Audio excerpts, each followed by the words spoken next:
Et vous écoutez Culture Média sur Europe 1, 9h30, 11h avec Thomas Hill. Et ce matin, Thomas, vous recevez le chef étoilé Thierry Marx. Et alors, je ne sais pas ce que vous faites, vous, au mois de juin, mais Thierry Marx, lui, il va ouvrir 2 restos.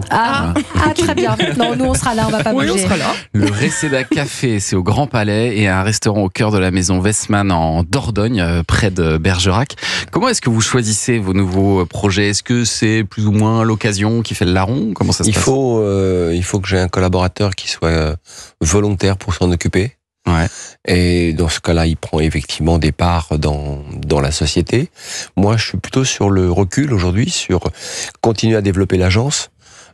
Parce que je considère qu'aujourd'hui un restaurant, ce que je constate depuis des années, c'est que la marge est souvent très très très faible. Il faut développer d'autres activités, et pour que ça fonctionne, il faut le développer avec les collaborateurs. Mais donc, vous faites la carte quand même ? Oui, bien sûr. On a un laboratoire de recherche et de développement qui est basé dans le 11e arrondissement de Paris, dans lequel on fait les essais pour les cartes de la Tour Eiffel, pour les cartes du Reseda Café, pour les cartes de la maison Westman, et avec une volonté d'y mettre de l'impact.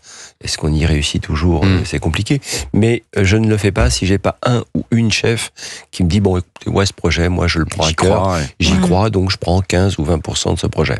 Et vous êtes Thierry Marx, président de l'UMI, le syndicat des patrons de l'industrie. Qu'est-ce que j'ai fait de mieux ? Si, l'industrie hôtelière, de la restauration. Donc vous êtes bien au courant que la restauration ne se porte pas très très bien en ce moment. Elle se porte pas très bien, et ça ne peut pas s'améliorer aussi vite que ça. C'est pas conjoncturel, c'est structurel. Et comme tous les problèmes de notre société française, même européenne, je dirais, mais notamment française, c'est structurel. C'est dû à quoi ? Tout, c'est-à-dire que si vous prenez une entreprise du 440 et si vous prenez une TPE, elle vous dira la même chose. Nous avons un problème de coût de production. Coût de l'énergie, coût des matières premières, coût de main-d'œuvre, et en même temps, personne n'est content. Quand je donne, par exemple, 100 € à un collaborateur, il lui reste 54 €, moi j'ai dépensé 300 €. Donc à un moment, personne n'est content. Donc à un moment donné, il va falloir qu'on se mette autour d'une table, sérieusement, de dire, on va arrêter les caméras dans l'hémicycle, et on va élever le débat entre les organismes salariés, les organismes professionnels, qui sont quand même des syndicats de chefs d'entreprise, et puis l'État, pour arbitrer tout ça et essayer de trouver des solutions durables. Chercher des coupables en permanence, ça fonctionne pas. À un moment donné, on voit bien que notre assemblée, elle est divisée en deux. Il y a les pour, les contre. Mais il n'y a pas de débat. Donc, il faut ramener du débat et désenclaver la situation. Parce qu'aujourd'hui, si vous prenez la gastronomie française, je ne parle pas des 1500 chefs et chefs étoilés dans des listes, dans des guides, tout ça formidable. J'ai eu la chance d'en faire partie, et je suis ravi de ça. Moi, je vous parle de 175 000 restaurants, 18 000 hôtels, c'est 1 200 000 salariés. Vous voyez, c'est pas rien, c'est pas une virgule, ça fait partie aussi de notre souveraineté alimentaire. Sur un plateau, il y a pas très longtemps, on me dit, vous trouvez normal qu'un grand marchand de hamburgers vienne s'installer en ruralité ? Je dis, mais on a ce qu'on mérite. Il faut donner à la ruralité une possibilité d'avoir des taxes moins lourdes, de redévelopper un produit intéressant, et vous allez voir que le bistrot de campagne, le tiers-lieu de campagne, va réouvrir. Donc à un moment donné, il faut regarder les faits et dire, bon, voilà, les faits sont tels qu'ils sont, et on va chercher des solutions.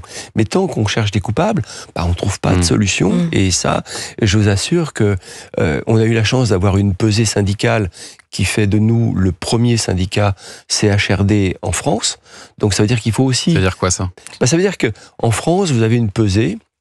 On va vous peser le nombre d'adhérents dans les organismes salariés, CGT, CFDT, et pour les organismes patronaux, c'est la même chose. Il y a une pesée, une évaluation tous les 4 ans, je crois, de savoir du nombre d'adhérents que vous pesez. Aujourd'hui, on pèse le plus grand nombre d'adhérents.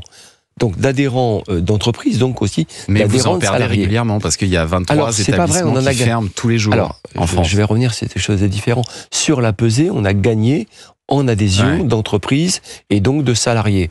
Mais sur le nombre de fermetures, c'est vrai qu'on ferme 20 restaurants par jour. C'est catastrophique.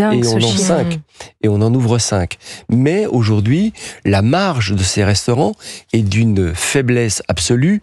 Un restaurant extrêmement bien géré, c'est 2% de marge nette. Voilà. Donc la moindre zone de turbulence. Je donne juste un chiffre. 2023, augmentation de plus de 30% de l'énergie. 8000 fermetures dans les 3 mois qui suivaient. Vous vous rendez compte? Donc tout ça est très fragile, donc il faut trouver des solutions durables sur l'impact social de nos métiers, bien évidemment, sur l'impact environnemental. Mais une entreprise, elle peut donner que ce qu'elle a.